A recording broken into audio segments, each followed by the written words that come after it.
Renungan Masa Advent tahun B 2020, Minggu pertama masa Advent tahun B 29 November 2020. Renungan ini saya beri judul Who am I and how? Siapa aku dan bagaimana?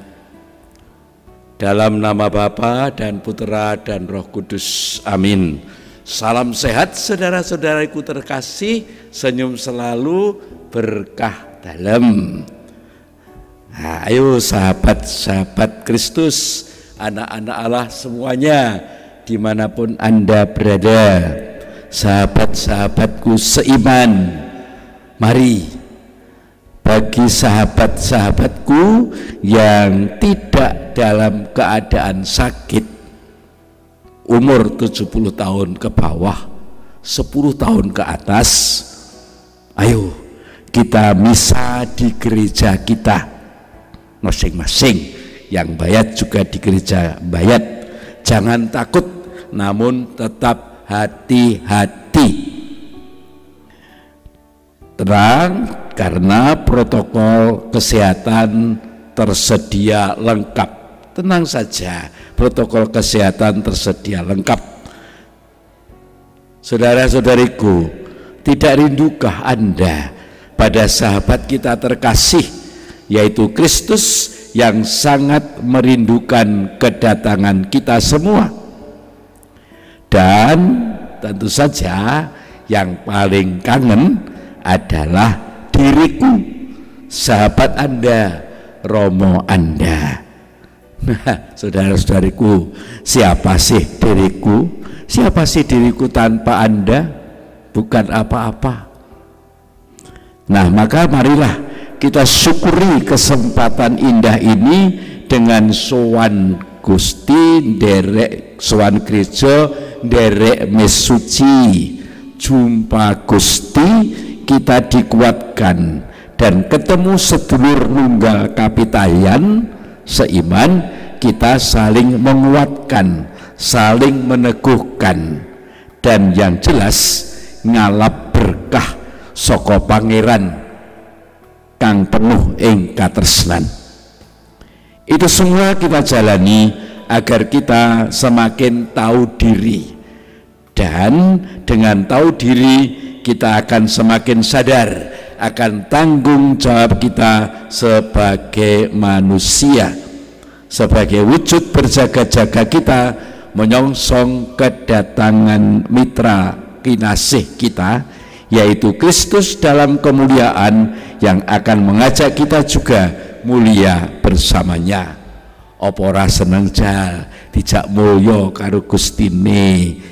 Ayo maka kita bersama-sama sowan gereja untuk menunjukkan kebersamaan kita dengan Kristus, dengan sesama dan sesama seiman.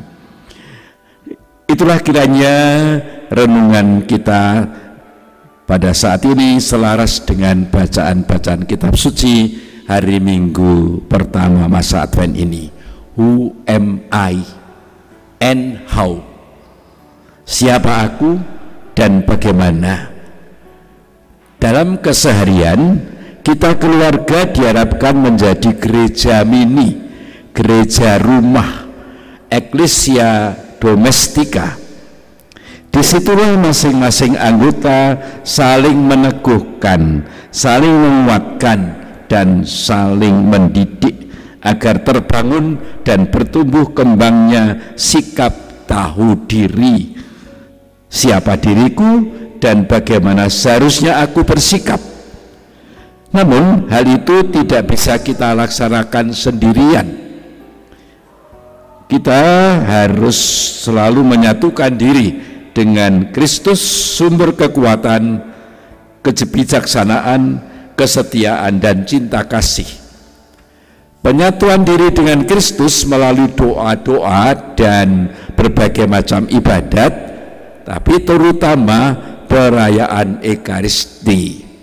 Jur cetane piye? Nah, begini saudara-saudariku terkasih, Yang memimpin Ekaristi yaitu kenangan akan korban Kristus dan kebangkitannya, itu Kristus sendiri. Jadi yang memimpin itu Kristus sendiri.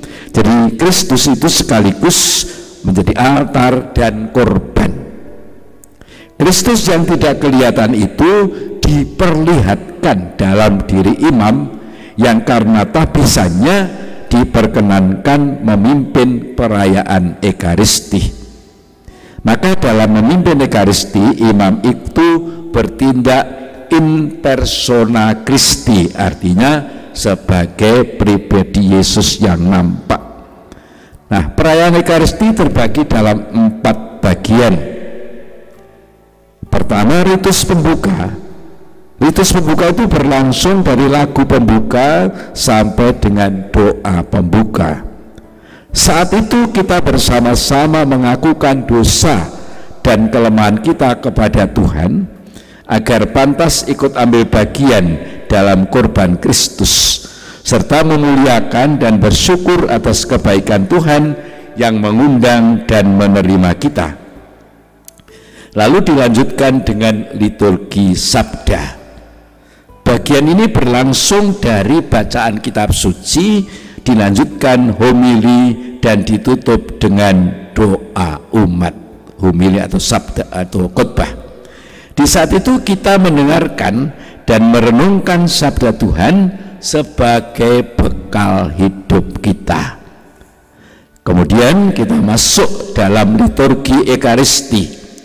Di dalamnya ada konsekrasi, di mana roti dan anggur atas berkat Tuhan menjadi tubuh dan darah Kristus yang nantinya kita akan sambut dalam komuni suci. Dan itu berarti kita menerima Kristus. Kristus hidup dalam diri kita dan mengarahkan hidup kita agar sesuai dengan kehendaknya. Paulus pernah berkata, "Aku telah disalibkan dengan Kristus, namun aku hidup, tetapi bukan lagi aku sendiri yang hidup, melainkan Kristus yang hidup dalam diriku." Galatia bab 2 ayat 20. Dan akhirnya perayaan Ekaristi ditutup dengan ritus penutup. Dalam ritus ini kita menerima berkat Tuhan dan menerima pengutusan. Artinya ritus penutup ini adalah awal perjalanan kita menjalankan dari apa yang kita perbuat selama perayaan Ekaristi dalam hidup kita sehari-hari sebagai wujud sikap jaga-jaga dengan penuh tanggung jawab. Demikianlah kita menjadi manusia ekaristis. Sikap berjaga-jaga sendiri adalah kepekaan akan kehadiran Tuhan dalam segala peristiwa dan dalam semua manusia yang harus dimiliki oleh orang yang diberi tanggung jawab. Jadi kepekaan akan kehadiran Tuhan secara mutlak harus dimiliki oleh orang yang bertanggung jawab. Siapa itu? Ya kita semua, dalam tugas dan tanggung jawab kita masing-masing demi kepentingan bersama. Dalam ayat pertama Injil suci hari ini, Yesus berkata, "Hati-hatilah dan berjaga-jagalah, sebab kamu tidak tahu bila mana waktunya tiba." Berjaga-jaga dengan tenang menjalankan kehidupan ini di setiap harinya, bukan dengan ketakutan, tetapi dengan kegembiraan, bukan dengan kemerungsung, namun dengan tenang, bukan dengan kesombongan seakan-akan sudah beres semuanya, melainkan dengan rendah hati dan terbuka, sebab sadar akan ketidaksempurnaan dan keterbatasan kita, agar hidup kita semakin sempurna. Dalam saat berjaga-jaga yang artinya menunggu, macam-macamlah sikap yang muncul. Banyak sekali sikap yang muncul ketika kita itu berjaga-jaga. Misalnya kita harap-harap cemas, penuh kesulitan atau menjadi jenuh atau bosan, kurang sabar dan sebagainya. Itulah saat kita menunggu kadang muncul sikap-sikap seperti itu. Itulah sikap dari dalam si penjaga sendiri. Mungkin juga muncul gangguan atau tantangan dari luar, misalnya iming-iming yang menggiurkan, sinisme dan pelecehan, tiba itu dan sebagainya, ora dipercaya dan selanjutnya. Itu semua harus kita hadapi dan kita sikapi, dan kita tidak boleh melarikan diri. Berkaitan dengan hal tersebut, Paulus mengajak kita memperlengkapi diri dengan berbagai perlengkapan dengan berkata demikian, saudara-saudaraku, berdirilah tegap, berikat pinggangkan kebenaran, dan berbaju sirahkan keadilan. Baju sirah itu baju anti peluru. Kakimu berkasutkan kerelaan untuk memberitakan Injil damai sejahtera. Dalam segala keadaan pergunakanlah perisai tameng, perisai iman, sebab dengan perisai itu kamu akan dapat memadamkan api dari si jahat. Dan terimalah ketopong penutup kepala, ketopong keselamatan, dan pedang roh, yaitu firman Allah. Dengan segala perlengkapan itu kita akan siap melayani, adil dan bijaksana, rela mengamalkan kebenaran, tahan uji menghadapi segala kemungkinan, dan mampu menumpas ulah roh jahat dengan setia melaksanakan firman Allah, sehingga tetap teguh saat menyongsong kehadiran Tuhan.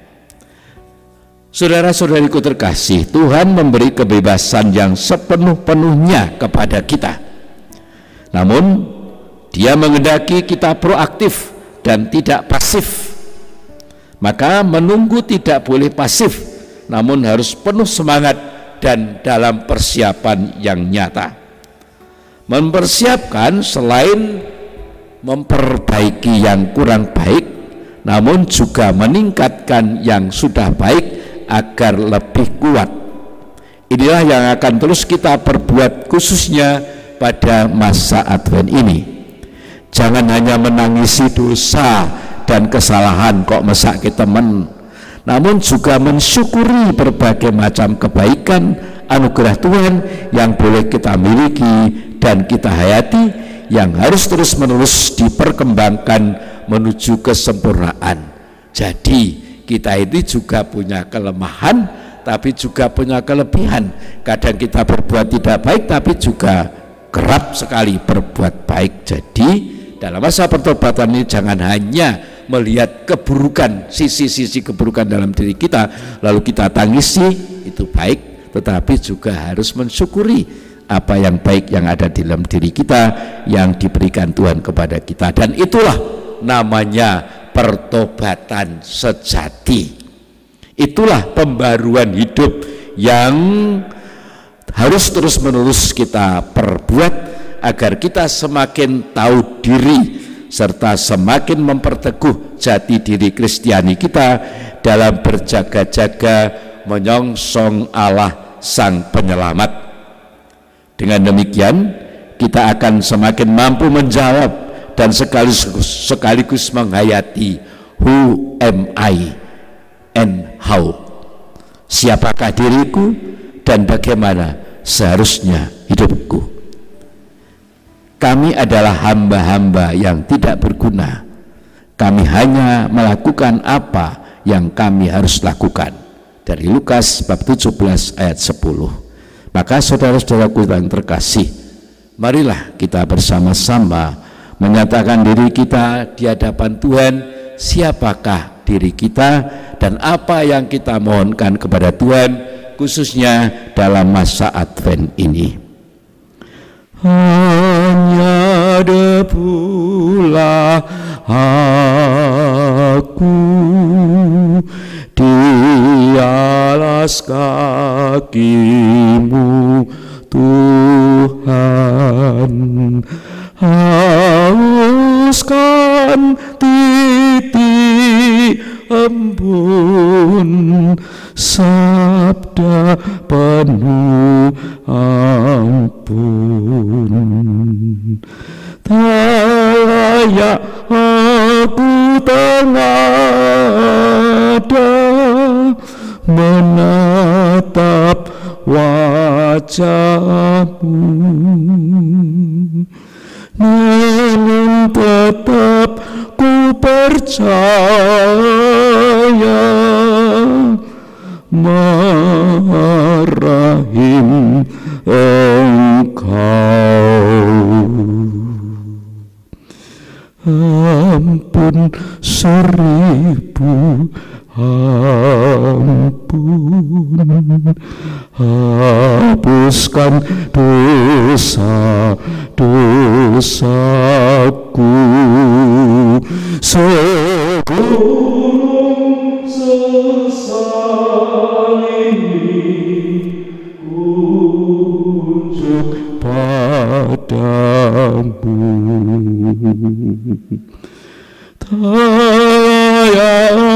Aku tengada menatap wajahmu, namun tetap ku percaya Maha Rahim Engkau. Tuhan bersamamu dan bersama rohmu. Semoga kita semua diberkati oleh Allah yang Maha Kuasa, Bapa dan Putera dan Roh Kudus. Amin. Salam sehat saudara-saudaraku terkasih, senyum selalu. Tuhan Maha Rahim, itulah yang kita rindukan kedatangannya untuk menyelamatkan kita semua. Amin. Berkah dalam matur nuwun. Mbayat 29 November 2020, Yakobus Winarto PR, Romo Paroki Santa Maria Ratu, Mbayat.